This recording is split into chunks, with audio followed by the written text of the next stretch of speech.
they had paid a little more for Camille Grammer to be in this season, or allowed Denise, or, you know, given Denise a couple more episodes. I would have preferred one of the existing women that we already know, as opposed to bringing in Annemarie. Camille. Okay, go on. I'm the only one that Annemarie doesn't bother me. I'm like, I don't even understand.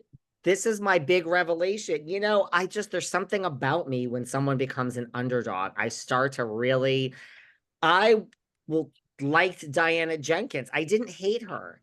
And now, okay, like might be a strong word. I don't think she was right for the show, but I really didn't hate her. I have to say, slowly. Now, mind you, Annemarie is on a press tour because she has done every interview in the entire world in the past 2 weeks. So girlfriend is like, her team is like, get out there and get your name known. She's slowly starting. I think I've been too hard on Annemarie. That's what I want to say. I told you. I love Annemarie. I actually think she has a chance of coming back. I think she's doing the job. Andy says, wait till the Spain trip. I mean, the Spain trip has come and gone. So it helped her. Like, is in there. I do think she came in way too hot. I think she is thirsty to make her mark and have a moment. A little fame hungry, probably, which I don't like.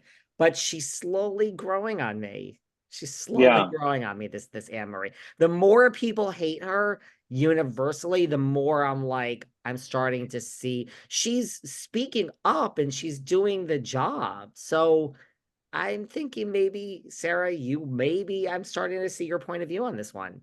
I don't dislike her at all. And I mean, Sutton is, you know, Sutton gives people so much shit. She does so many things where she, like, you know, I mean, that famous scene where Dorit's just been robbed and, you know, she comes in and she goes, oh, but my clothes from Paris haven't arrived or some shit.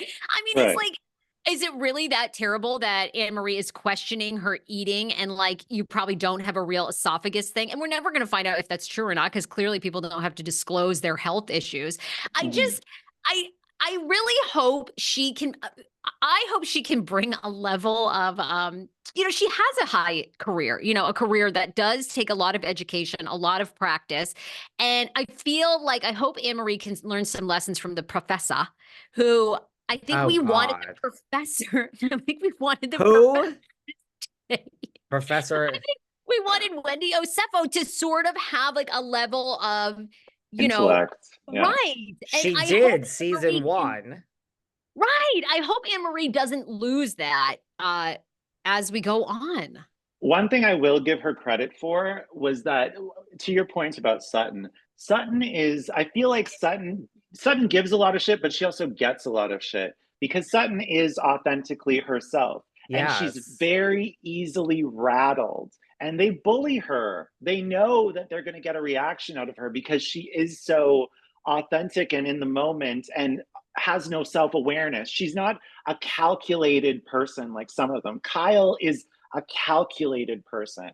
So I do, and I think Annemarie is also calculated, but I like the fact that she switched her focus from Sutton to Crystal, because Crystal is like having a dynamic with Crystal and because Crystal has a lot of Kyle in her.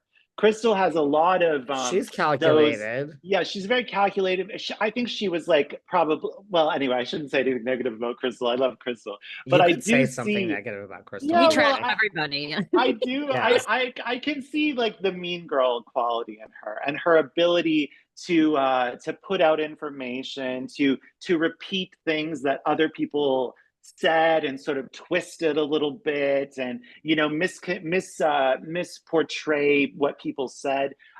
She's gossipy in that way. So I'm glad that at least Annemarie focused her attention on Crystal in terms of stirring up some drama. There is such a double standard there because, like, Kyle just did some interview and they asked her, they said, well, let's watch this. It was Erica's clip on Watch What Happens of saying, like, you know, to Andy, I hope that you eviscerate everyone at the reunion. And she was talking about Kyle and she's like, you eviscerated me when it was about Tom. And it really was towards Kyle. Kyle saw that and was like, you know, okay. And I understand. And we did go hard. And I'm just like, Well, if Sutton said this about you to Andy Cohen on Watch What Happens, that, you know, she hopes you're eviscerated at the reunion, you have to answer for all this fake bullshit with Morgan and Mauricio and all this, this would be like World War III if Sutton said this. Erica says it, and Kyle's like, okay, well, you know, she literally went on to say she's a great friend. She's been there for me. So it's like, I don't know. I don't even know what. That's not even an answer to anything you just said. I just had to get that off my chest. Okay. No, it's true. Erica gets away with a lot. She's having such a good season, though. She is, yeah. She is, but she earned it. But also, she redemption season. It's a redemption season. Hilarious. It's go on.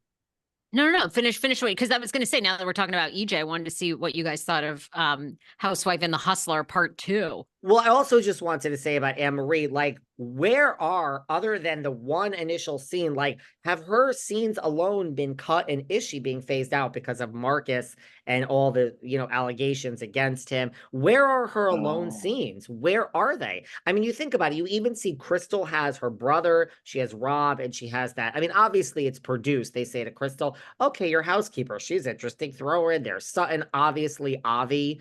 I mean, that's like so produced. I mean, he's real, but it's like, okay, this is your Sutton's all alone. What are we going to film you with a cat? Okay, let's film you with Avi. Where are her alone scenes? We get tons of Dorit and PK and Jaga.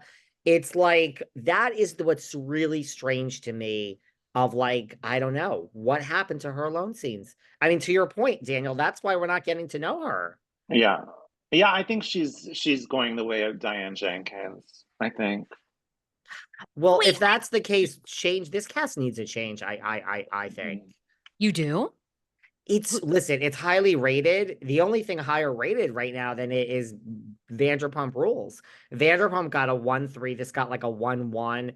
I don't know. Maybe they won't change it up. I mean, here I go again, as usual, mid-season, making predictions that, I mean, what's the point of all that? But all right, I have one more question then other Beverly Hills stuff. I'm like a little bored. I don't know. Go on.